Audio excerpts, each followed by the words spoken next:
Hey everyone, welcome back to another video.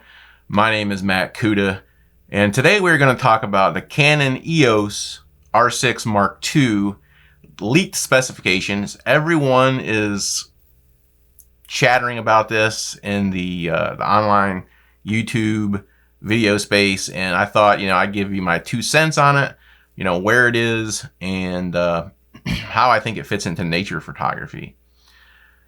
So let's go through the specs. It has 24 megapixels BSI stacked sensor.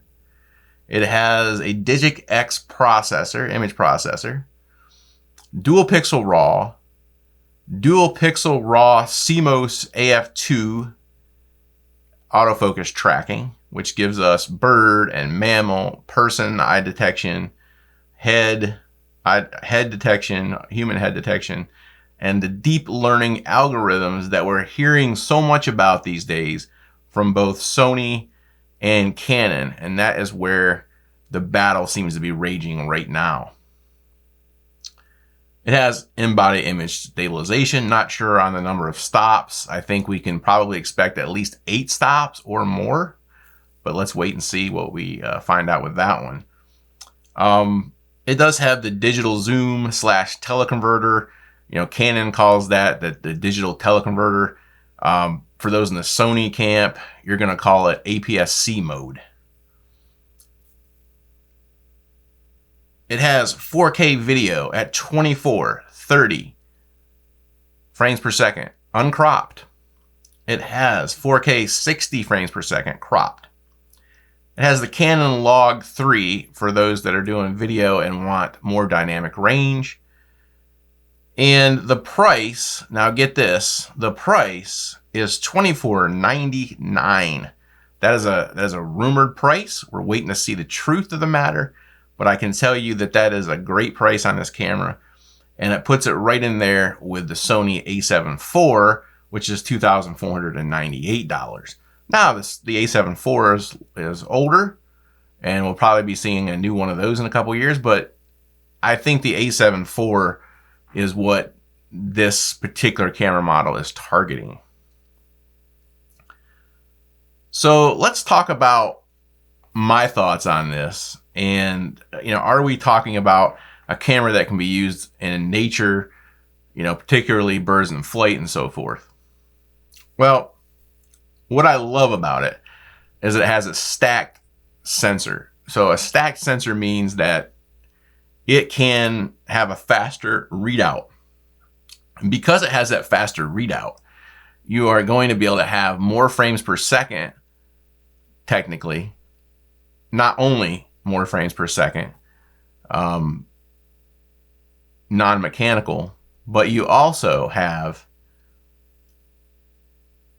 but you also don't have the strange jello effect, caused by rolling shutter. So without that rolling shutter, you're free to photograph birds in flight, horses running, car racing, whatever you're interested in without having that mechanical shutter getting in your way. It's it would be blackout free type of photography. And that's what really is amazing about my Sony A9 is that blackout free 20 frames per second. Now this one, I didn't see how many frames per second non-mechanical. It looks like it has 12 frames per second. I couldn't tell if that was just mechanical or if it was also on the silent shooting side of things. So, it checks a lot of the boxes. It beats the Sony a7 IV in frames per second by 2 frames per second, but it only has 24 megapixels compared to the a7 IV's 33 megapixels. So, and people say, well, why are megapixels important? Well, when you're doing nature work, megapixels translate to not only more detail in landscapes, but also the ability to crop when you're shooting things like birds.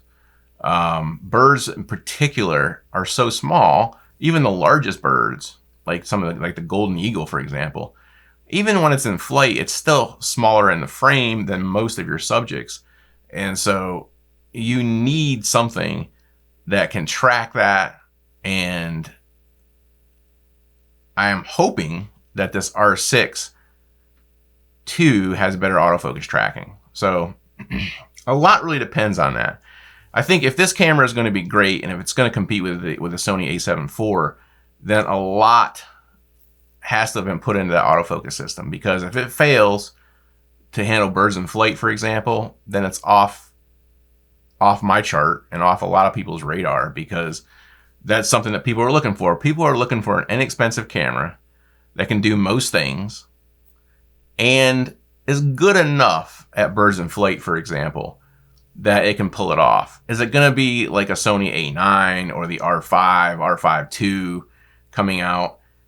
You know, no, it's not going to be that. It is a junior version of that. You know, with the Sony a7 III, for example, and the a7 IV, I always thought of them as kind of junior A9s, and I think in this case we can think of them more as junior EOS R3 or even back to the 1DX 3. I mean, this is a junior version of that camera, and so that's something you have to think about. You know, could you spend an extra $1,000 and get a better camera body? I mean, so you need to think about that. It could make a very good backup camera for those that already have the Canon EOS R5. This could make an excellent backup camera for them, I think. I didn't see anything in the leaked information about it being 120 frames per second 4K. That is something I think a lot of people are looking for, and if you're on the video side of things, having that 4K at 120p would be a huge advantage. And then perhaps because of that, 1080p at 240 frames per second would even be better. So, you know, that's kind of my take on this whole thing. I think I'm excited for Canon. I'm excited for Canon, you know, having the R6, R6 II, the R5, and the R5 II coming out. I mean, I think Canon is finally catching up with Sony, and Nikon's not far behind either. And we'll have some reviews on Nikon as well coming up. Anyway, I hope you enjoyed this quick look at the Canon rumors around the EOS R6 II, and I hope that you'll like and subscribe. It helps me out a lot, and I would appreciate it. Thanks for listening. Make it a great day, and get out there and enjoy nature. Bye-bye.